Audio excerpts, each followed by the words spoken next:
Welcome to the second part of this week's special double episode with Bobby Scales. In part one, Bobby talks about his playing career, being a walk-on at the University of Michigan, being drafted by the San Diego Padres, working his way up to their organization before making his debut with the Chicago Cubs, and spent some time in Japan after that. Part two, which begins right now, is Bobby talking about his post-playing career, and he's done some really interesting things. Shortly after retiring, he was named the Director of Player Development for the Los Angeles Angels. It's not a job that's just kind of handed out to some guy who just turned in his uniform a couple weeks ago. Pretty high-level job.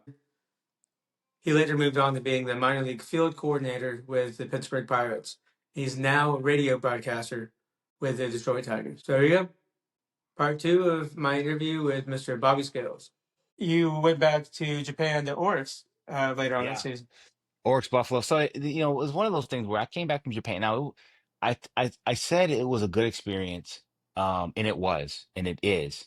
Uh, the one thing that I really, you talk about an open growth mindset. Like the one thing that was hard for me is my best tool. I could run a little bit, I could hit a little bit, I had a little gap power, but I understood how to play the game, and that was my best tool. And for me, the hard part about playing in Japan was the fact that you had to let go. There's things that in your mind that are happening in a strategic sense that don't make sense. And it's hard to let go Right. of your sensibilities when you feel like if we did one thing or the other, um, we'd either win or the outcome would be different, right? And so I knew two things. Number one, I knew um, going into that season, I just turned 34. Like 12 was going to be my last year. I had one of my best friends. He's actually lives in Germany now, but one of my best friends from high school, he's like my brother. He was like, look, man, he goes, if this is your last one, man, just play like you're 8, man. Like you're in the cul-de-sac with your boys playing wiffle ball. Play like you're 8. And I was like, wow, like, yeah, I'm gonna do that. So I dedicated that season to doing that, right? I'm gonna do that this year. And so actually had a decent spring with the Cubs, and then ended up in Buffalo, and then did well enough to get the notice of the scouts again in Japan. Org snapped me up, and the worst part about it is it's one of those things where I liked the teammates I had on Oryx, but God, we were terrible.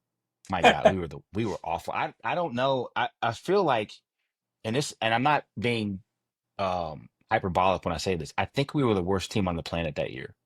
Like if you look at like all the Somebody records has in to the big be. leagues, well, seriously, I think we won like 50 games, and they only played 144 over there, but we were miserable. We were so bad that year, and we were inventing ways to lose games. But my thing was, okay, let me go over here, let me take care of my family as best I can one more time, and then what can I soak up from this? What can I learn from this? Like there were days I would talk to the pitching coach. There were days I was talking to the strength and conditioning guy because the stuff was still so different than what I was used to in the States that I'm like, I don't know if I'm going to ever have a chance to get back over here to learn or watch and observe some of these things. And so let me soak it up. So yeah, I was playing and I played okay. I played fine. Um, but also too, that was one of my goals that year. And so I did that and it was great. And at the end of the year, I knew I was done. So actually, I take that back. At the middle of the year, I remember calling my agent.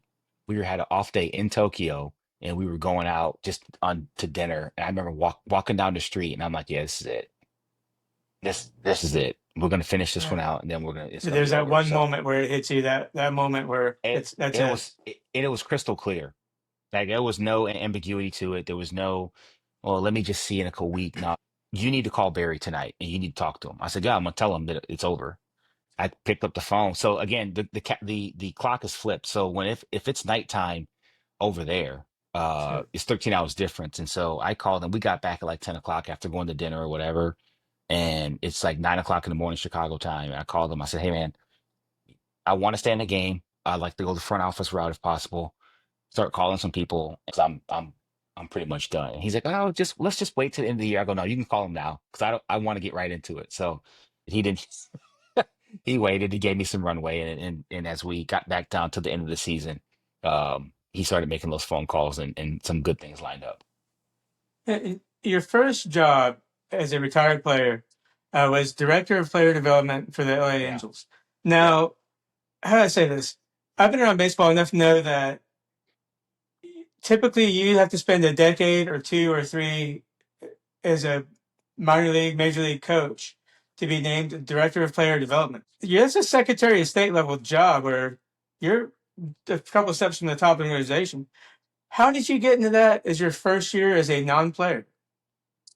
That's a So heck of an here's what accomplishment, Bobby. It really no is. it well, first of all, thank you. And I have to credit to a number of people, but at the end of the day, I've got to credit Jerry DePoto was the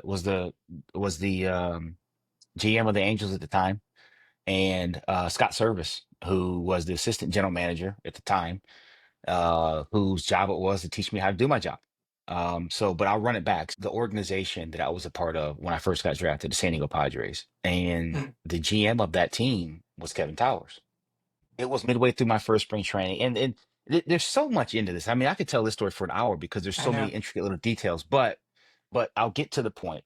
The cool thing about the complex in Peoria, they kind of made a few oopsies in that building design. So even in facilities where you have the minor league facility and the major league facility in the same under the same roof, there's usually big separations and you keep the minor leaguers away from the big leaguers or this, that, and the other. I actually think that's a There's backwards a model. big hallway with a door and then another big hallway on the other side of it. Exactly, something like that, right? And they have different cafeterias and eat different food and the Uh, weight rooms. I hate that because for me, seeing those guys every day was a critical piece of me thinking I can get there, right? But anyway, so two things. They either forgot a hallway or forgot a door or something. And the big leaguers always had to walk through the minor league clubhouse to get to the cafeteria. That was like the only way, or you can go out and around the building, which made no sense. But those guys just walk through and we would see them every day, Clusko and Greg Vaughn, and they would come through every day, and they're just and it was cool because they're just like you, and they would hang out and say what's up and this, that, and the other. Trevor Hoffman, all of them, right? But they made the cafeteria very small, so like it got to capacity quickly, and so the overflow seating was outside, and so it was one day I'm sitting there overflow seats by myself, and Kevin Towers walks out and he sits down right next to me. This is my first spring training in 2000. I got drafted in 99, draft camp, then go to spring training in 2000, right? So he comes out and we just start having conversation like two normal people.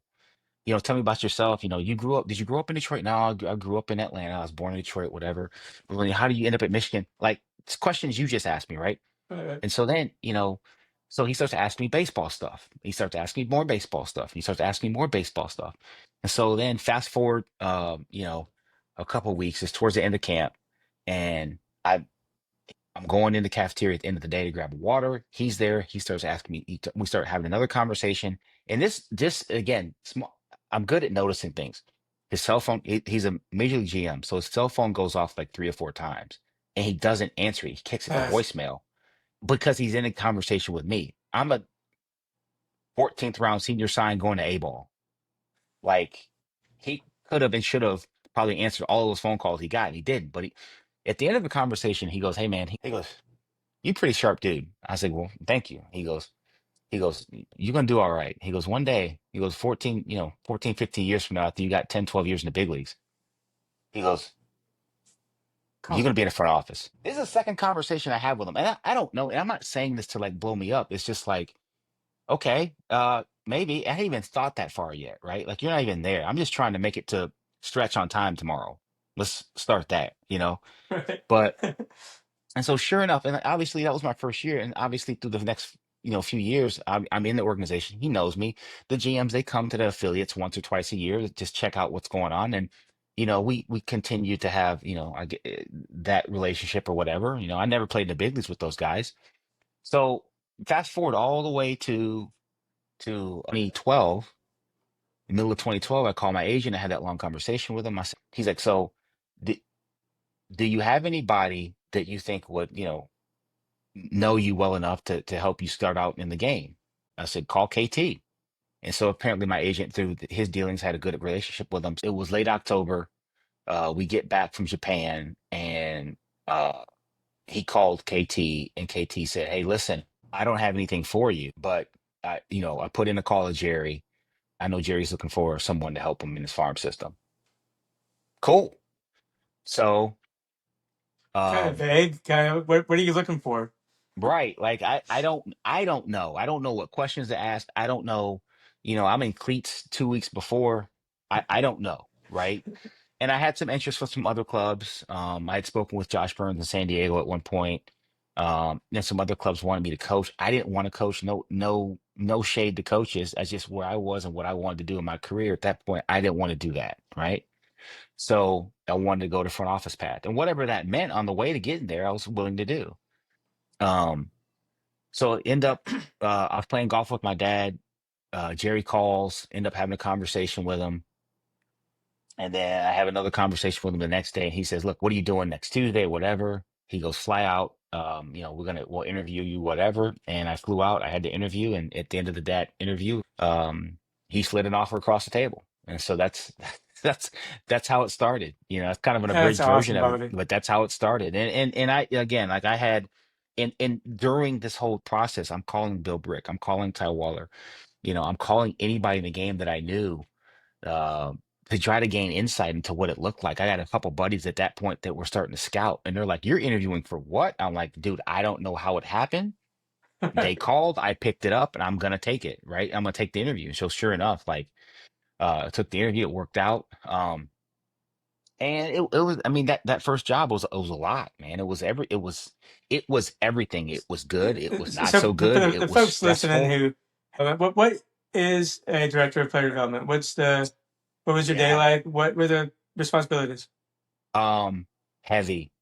It's a big job. So literally, the director of player development is exactly what it sounds. Every player that signs a contract in that organization, whether it be the 17-year-old Dominican kid or the kid that's a 23-year-old senior out of a major university, you're responsible for their development, them getting to the next dot, whatever that next dot is. And then hopefully you get a few of those next dots that end up in the big league, right? So it's that. It's the on-field development. It's the off-field.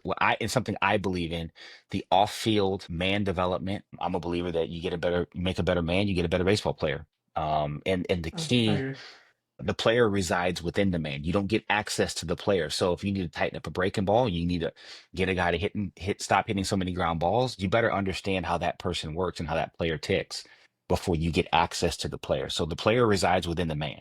It's not the other way around. So big believer in that. But like coaches, staffing the department, budget management, just all sorts of things. At the end of the day, if it's got minor leagues on it, it stops in your office. Developing coaches as well, right? That's right. I mean, the coaches want to climb the ladder too. Coaches want to coach in the big leagues as well.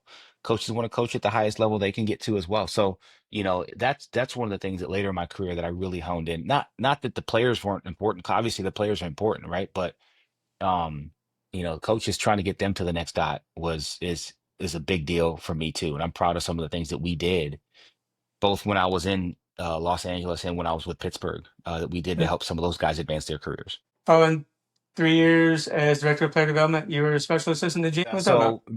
so, Jerry resigned in July of 15. Obviously now he's president of baseball operations in Seattle, but he resigned that year. They parted ways. I don't know exactly what the whole language was, but they parted ways that then. And then Billy Epler came in as the new GM, and he felt like he needed to make a change. Also, too, I had a lot of knowledge about the system. He wanted to elevate me and help me in my career, and then obviously still help the team. So he made me special assistant to him, and I did a variety of things. I did some scouting. I did some international scouting. When we had questions about some of the players still in the system, and I would get phone calls about that too. So I wore a number of hats that year. Billy was great. I think I wish that I That could sounds have like it would help broaden your baseball knowledge and front office 100%. experience. So that It was because you're key. touching everything. Yeah, I was touching all kinds of stuff, right? That I didn't have experience in before. So, he was great because one, he helped me broaden my horizons as a professional, but also two, um, it was just a different perspective. It was another group to learn under. So that was fine. And then 17, at 17, truthfully, I was burnt. I was kind of, I don't know if mad at the game is the correct term. I wasn't bitter, but I was just like, man, I was kind of over it. And honestly, too, you've heard me refer to then wife, now ex-wife in that context. And that was starting to become apparent that there was strain there. So 17, I got out and I actually, I sold insurance. I made the joke before. I sold insurance. I was not good at it. It wasn't something I like to do, but That's It what was something. your dad did, right?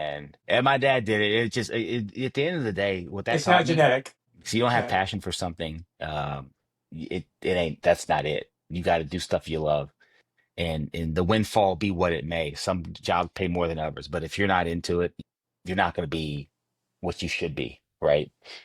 So I tried to, repair my relationship with my son's mom and my ex-wife, and part of that was being home more because those jobs are demanding. You're gone a lot.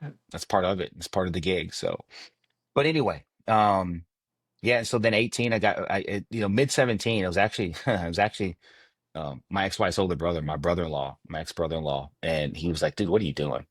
He goes, "You're a sports guy. You're a baseball guy. Go do what you do."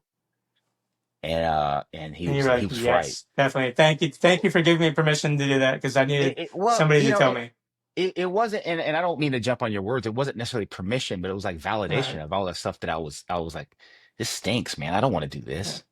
Not right. when I have this knowledge base and this passion to do something else. And so went and did it. Hooked on with the Pittsburgh Pirates. That was the Neil Huntington, Clint Hurdle, Kyle Stark. Larry Broadway was the farm director of player development. Kyle Stark was the assistant GM over that area, and Neil Huntington was the general manager. And then Clint Hurdle was on the field as the field manager then at that point. And then one of my true mentors of all time in this game, a guy named Stevie Williams. Stevie's a vice president for in Pittsburgh now, but he works, obviously Ben Sherrington is the GM there now. But Stevie is one of the wisest, most patient people I've ever been around in my life. They call him preacher because he doesn't say a ton, but when he says something, you associate his voice with a preacher. That's really why he has that nickname. But he doesn't miss. He always has such sage advice. The guy just doesn't miss. You talk about people on your board of directors, man, and he's on mine. Tony Franklin's on mine. Ty Waller's on mine. Like, these are people that have really, really influenced not just my What a career, fun but activity. The board of who I am. directors. I'm going to sit down and make my board of directors one day. No, That's that's a big interesting thing. So I do a activity. lot of I do a lot of leadership discussions and a lot of like mentoring talks, right? And that's part of what I got going right now. But I believe you got to have a board of directors who's on it, and it's not like you have 15 people on the board. It's people from all walks of life, all different phases of your life, people that can go, that have the ability to give you sound advice, no matter what you bring to them. If it's something inside their deep knowledge base, um, or it's something that they can help push you to a more intelligent decision. You need that group. And so I'm a big believer in having solid people on your board, different people from different areas of your life, um, and the people who are came into your life at That different matters. Different times. people from different areas of your life, different people who have known you at different phases of your life. Sure, huge, huge, because then you have that good matrix of solid people and at the end of the day, they want nothing from you but to see you be the best version of you. And that for me is the key. So you told us what a director of player development is. What is a minor league field coordinator? What does that entail?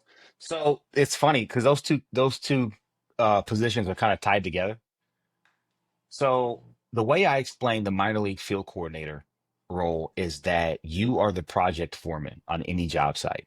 Okay, so you had somebody upstairs, the architects and the engineers, map out the plans. You've got the blueprints of the building. Okay, we need an arch here. We need this to be a weight bearing wall. We need a footing poured here. You need this, and this, right?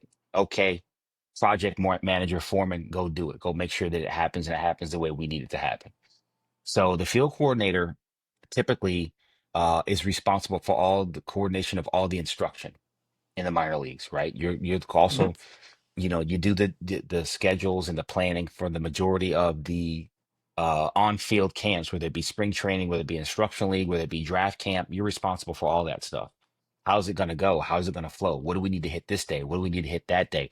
If we've got to change the schedule when we're trying to drive down the street and play whoever, that's who we need to that we need to coordinate that with the powers that be. So you're in Bradenton right now.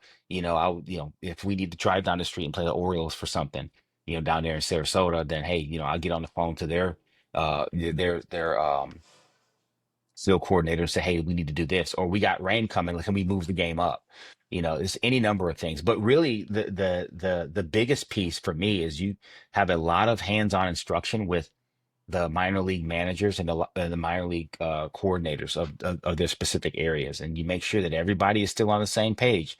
You know, hey, this is what we talked about in spring training in terms of teaching this, or this is what we talked about in terms of spring training in terms of teaching that.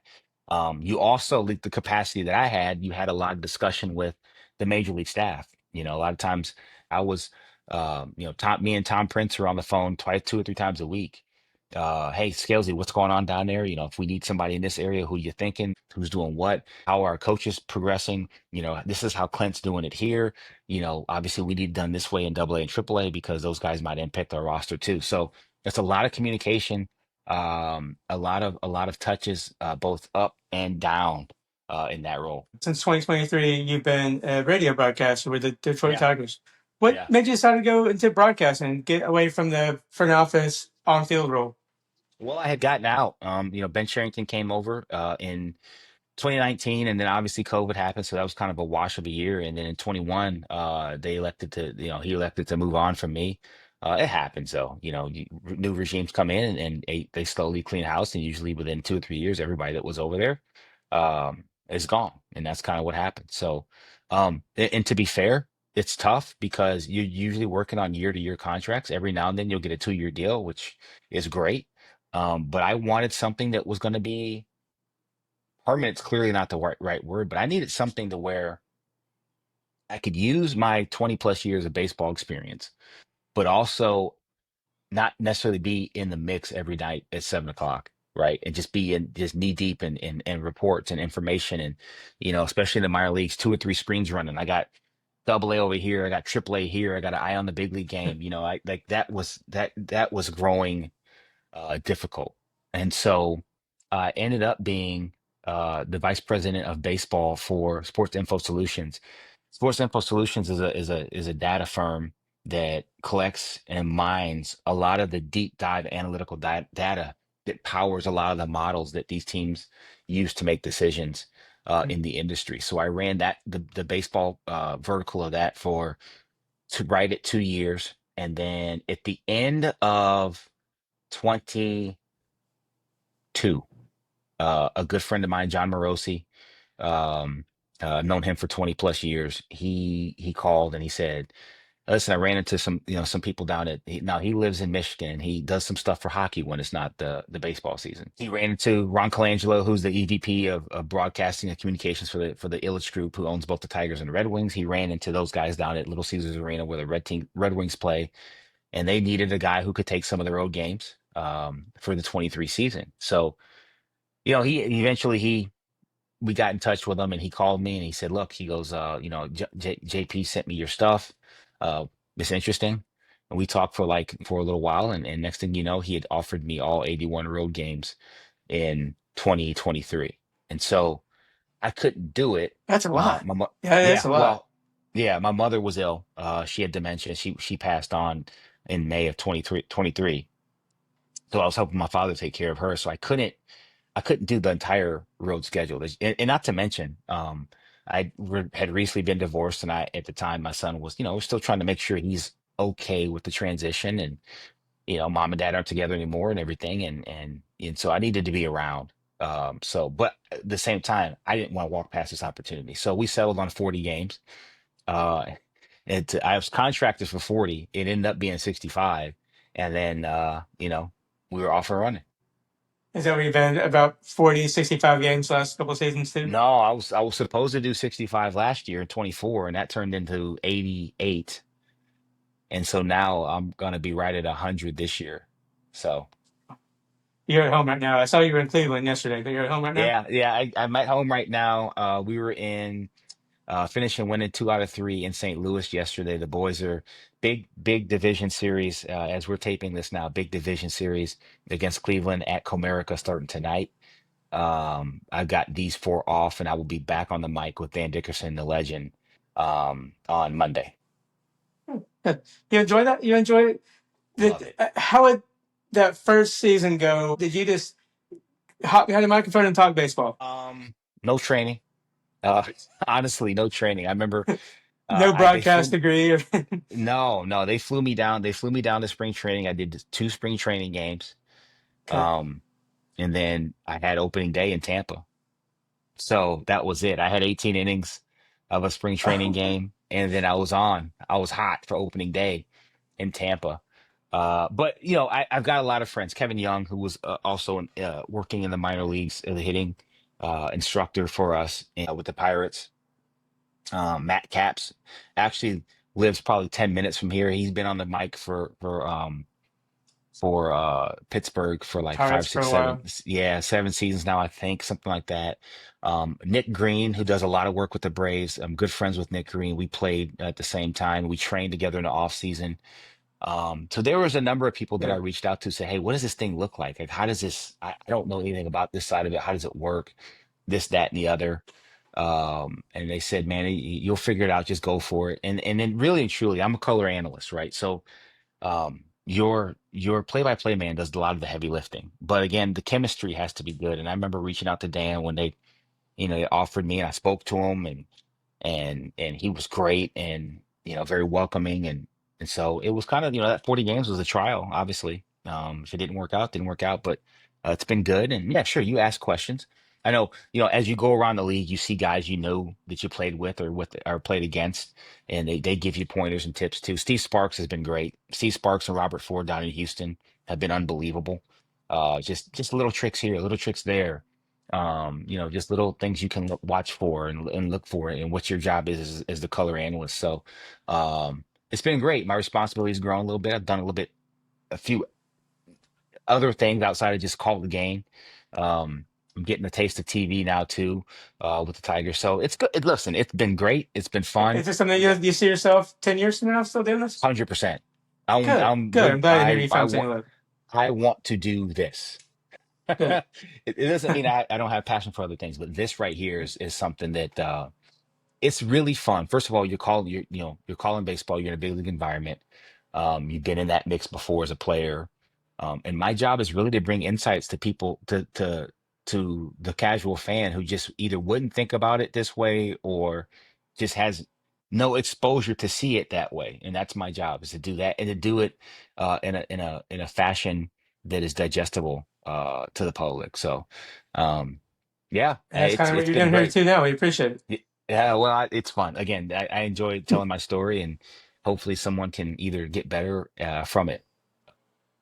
I ran across the Scales Sports Group. Mhm. What's that? What you got going on there? Yeah, it's a consulting arm. I mean, I've been, because of my experiences, we kind of walked through some of them. We skipped over a few of them, and that's not intentional. It's just that I've been fortunate to be part of a lot of different things in the world of sport, whether it be revenue generation, whether it be broadcasting now, whether it be coaching, whether it be development, whether it be human or leadership development. I've been fortunate to do a number of those things. And so because of that, I've got knowledge to share. And so people have brought me in to kind of help them in certain situations. So some companies have brought me in to speak, some companies have brought me in to assess what they're Consult. doing and consult. And so we spun that up, and that's kind of what that's about. Well, Mr. Bobby Scales, I definitely appreciate your time. No, my And I'm going to pleasure. hit the It's stop been button here. fun. Anytime you ever want to reach out to me and share something else, you want to share a story, I could talk to you for another hour and 24 minutes, and I would not be sad about it. Well, I appreciate that.